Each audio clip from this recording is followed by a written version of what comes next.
Good morning students. हमारे जो अध्याय चल रहा है वो है भारत माता। इसके लेखक हैं भारत के प्रथम प्रधानमंत्री पंडित जवाहरलाल नेहरू। लेखक परिचय हम पढ़ चुके हैं, नेहरू जी के बारे में हम पढ़ चुके हैं। अब हमको मुख्य पाठ शुरू करना है जिसका नाम है भारत माता। देखिए,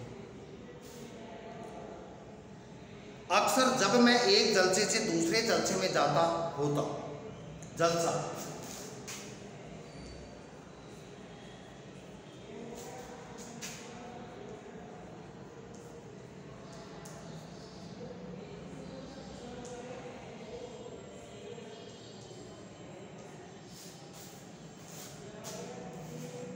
समारोह या कार्यक्रम, दूसरे अर्थ में अपन कह सकते हैं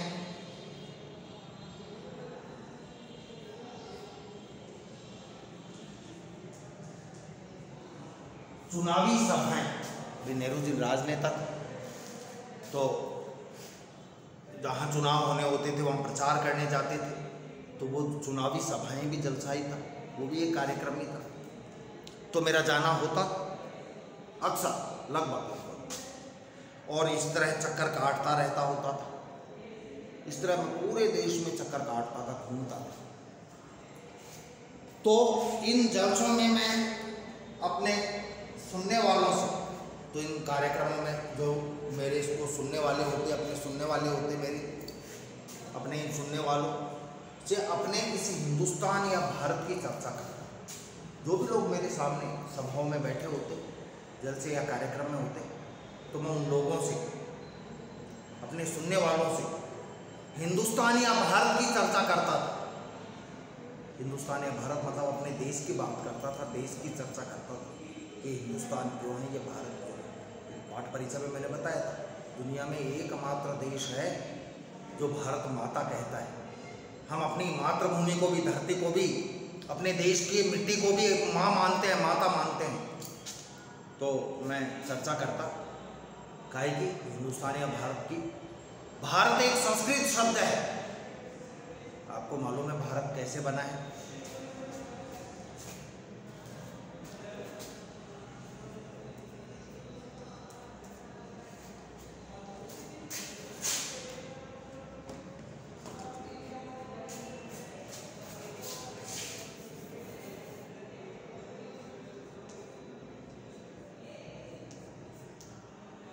भारत बना है भरत।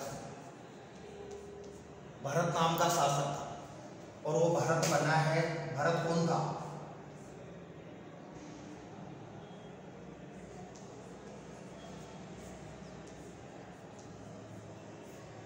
सर्वदमन। सर्वदमन कौन था? सर्वदमन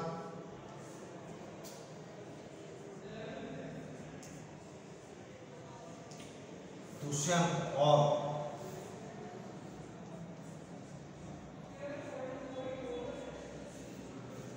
शकुंतला का पुत्र था।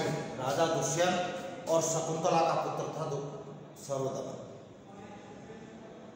शुरू में सर्वदमन था, ये सबको अपने वश में कर लेता था, सभी इसके अधीन, इसके नियंत्रण में हो जाते थे।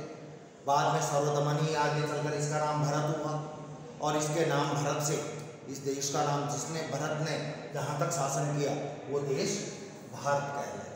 समझ में आ गई होगी। तो भारत एक संस्कृत शब्द है और इस जाति के परंपरागत संस्थापक के नाम से निकला हुआ। इस जाति का जो संस्थापक था उसके नाम से निकला हुआ। इस जाति का संस्थापक था भारत। भारत से बना भारत। इस जाति का, इस देश का संस्थापक कौन था? भरत, जिसका बचपन में नाम था सर्वदमन। सर्वदमन, इसके माता पिता का नाम था दुष्यंत और शकुंतला। ये भरतवंशी थे। कौन से वंशी? भरतवंशी।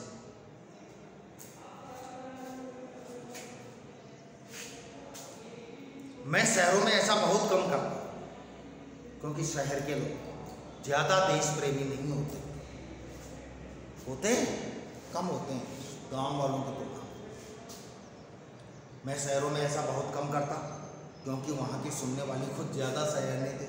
गांव वाले दिल से सुनते हैं और शहर वाले दिमाग से सुनते हैं। शहर वालों को टाइम पास करना होता है नेताओं को सुनकर, और गांव वाले दिल से सुनते हैं, नेताओं को भगवान मानते थे कुछ समय। आजकल तो गांव वाले भी समझदार हो गए, सब जानते हैं कौन सा नेता अच्छा है, कौन सा भ्रष्ट है, निकम्मा है, सब जानते हैं गांव वाले। तो लेकिन ये मैं देश और देश प्रेम की बातें गांव वालों से ही करता था, शहर वालों से नहीं, क्योंकि शहर वाले थोड़े ज़्यादा सयाने होते हैं, समझदार होते हैं,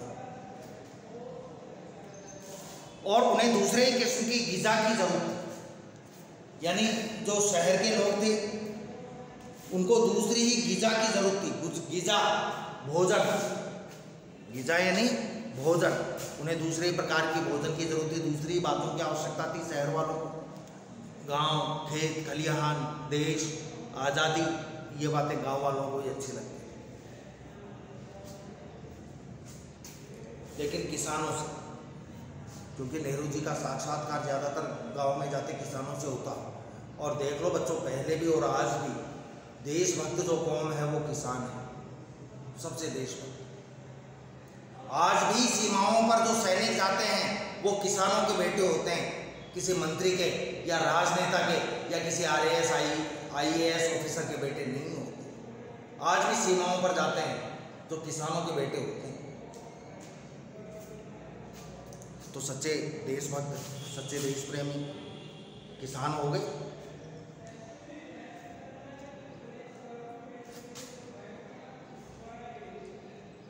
लेकिन किसानों से जिनका नज़रिया महदूद था, किसान थे जिनका नज़रिया तो जो महमूद था, महदूद यानी सीमित,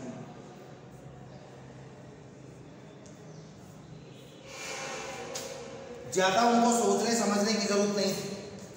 उनकी सोच अपने पशुओं तक, अपने खेतों तक, अपने गांव तक या मातृभूमि के बारे में सोचते थे। उनकी सोच सीमित थी, महदूद थी। मैं इस बड़े देश की चर्चा करता था उन किसानों से, उन गांव वालों से, जिसकी आज़ादी के लिए हम लोग कोशिश कर रहे थे। उस देश की चर्चा करता किसानों से, गांव वालों से, जिस देश की आज़ादी के लिए हम प्रयास कर रहे थे, कोशिश कर रहे थे, और बताता, उनसे चर्चा करता, बात करता और उनको बताता कि किस तरह देश का एक हिस्सा दूसरे से जुदा होते हुए भी हिंदुस्तान एक था। कैसे देश का एक हिस्सा दूसरे हिस्से से जुदा था, अलग था।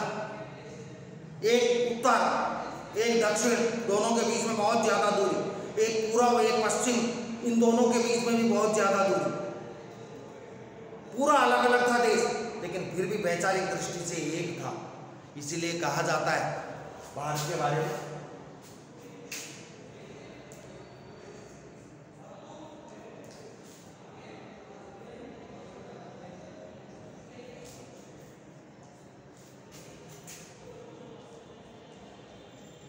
अनेकता में एकता।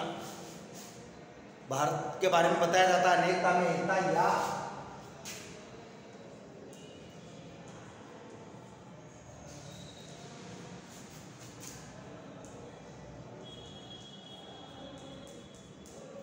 विविधता में एकता। आज भी ये बात लागू होती है, क्योंकि जलवायु संबंधी भी अंतर है। हमारे देश में एक तरफ भयंकर सूखा पड़ता है, रेगिस्तान है पूरा राजस्थान और कुछ गुजरात का, कुछ MP का हिस्सा है। भयंकर सूखा पड़ता है।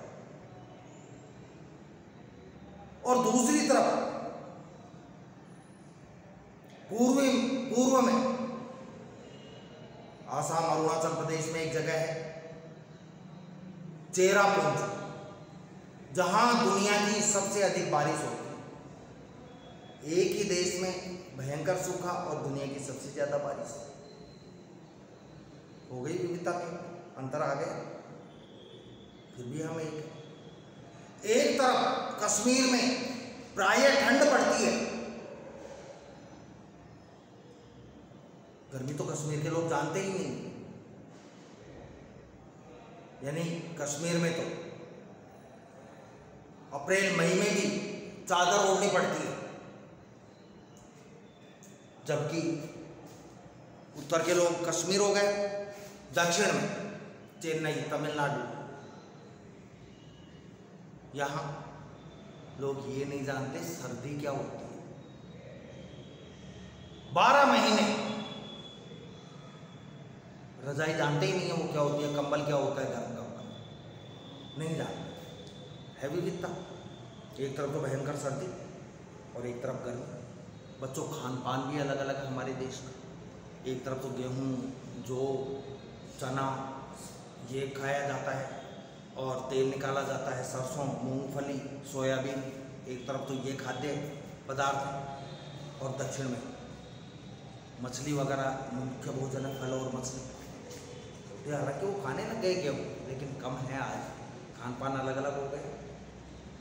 वही उत्तर से दक्षिण, वही पूर्व से पश्चिम। वेशभूषा, वहाँ के लोगों के वस्त्र अलग हैं, भाषा अलग है, उत्तर में अलग है, पूर्व में अलग है, पश्चिम में अलग है। भाषा अलग हो गया, खान पान अलग हो गया, रहन सहन अलग हो गया, जलवायु, मौसम ये अलग हो गया। इतनी सब विविधता होते हुए भी हम सब एक हैं।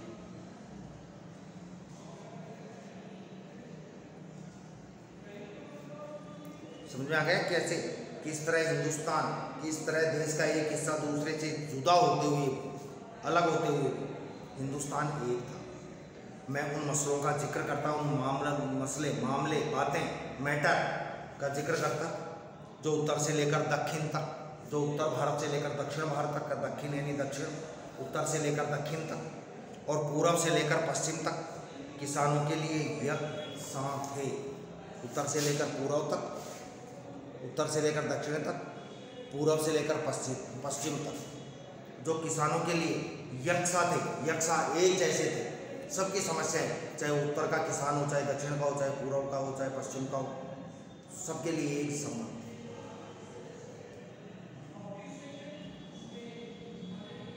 और स्वराज्य का भी जिक्र करता मैं उनसे, जब मैं भाषण देता, जब मैं किसानों से बातें करता, तो स्वराज्य का भी जिक्र करता। अपना राज्य हो तो क्या करेंगे हम, जब हम आज़ाद हो जाएंगे, जब देश स्वतंत्र हो जाएगा तो हम क्या करेंगे, कैसे रहेंगे, क्या नीति निर्धारण करेंगे, कौन हमारे नीति नियंता होंगे, ये चर्चा भी हम करते। जो थोड़े लोगों के लिए नहीं, ये बातें मैं जो करता, ये थोड़े लोगों के लिए नहीं, कम लोगों के लिए नहीं, कुछ लोगों के लिए नहीं, बल्कि सभी के फायदे के लिए हो सकता था। क्योंकि देश आज़ाद होता, नीतियाँ बनती, नई नई बातें होती, तो इससे कुछ लोगों को थोड़े फायदा होता, इससे बहुत लोगों को फायदा होता, बहुत सारे लोगों को लाभ होता। ठीक है बच्चों, मैं उत्तर पश्चिम से खैबर के दर्रे से लेकर दूर दक्षिण में कन्याकुमारी तक की अपनी यात्रा का हाल बता। मैं उत्तर पश्चिम से, उत्तर पश्चिम का मतलब होता है, मान लो ये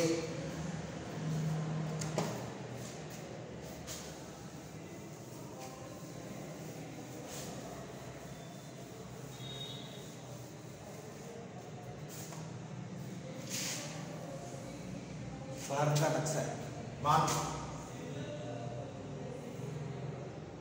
ये उत्तर, ये दक्षिण, ये पूर्व और ये पश्चिम,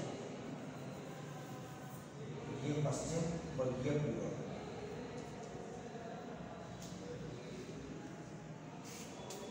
अब इसमें आपके दिया गया है उत्तर पश्चिम। उत्तर का मतलब तो ये और पश्चिम का मतलब ये, मतलब ये हिस्सा उत्तर पश्चिम। यदि पश्चिम दक्षिण हो तो ये हिस्सा, यदि पूर्व दक्षिण हो तो फिर ये हिस्सा, यदि उत्तर पूर्व होता तो फिर ये हिस्सा। समझ गए? उत्तर पश्चिम में खैबर के दर्रे से, एक दर्रा है जिसका नाम है खैबर, उत्तर पश्चिम में खैबर के दर्रे से लेकर ध्रुव दक्षिण में कन्याकुमारी तक, बिल्कुल दक्षिण, बिल्कुल साफ। यहाँ कन्याकुमारी 10th में पढ़ चुके हो कन्याकुमारी के बारे में। लेखक राकेश मोहन ने गोवा से कन्याकुमारी तक की यात्रा की थी। कन्याकुमारी तक कि अपनी यात्रा का हाल बताता। मैं उनको बताता, लोगों को, किसानों को गाँव में, कि मैं खैबर के दर्रे में ये देखा, उत्तर में ये देखा, पश्चिम पूर्व में ये देखा, और कन्याकुमारी तक की, और कन्याकुमारी दक्षिण में जाता गया तो ये देखा। अपनी यात्रा का हाल बताता उनको। ठीक है बच्चों, आज यहीं तक के लिए। कल अगले वीडियो में हम आगे का अध्ययन करेंगे। ठीक है, धन्यवाद।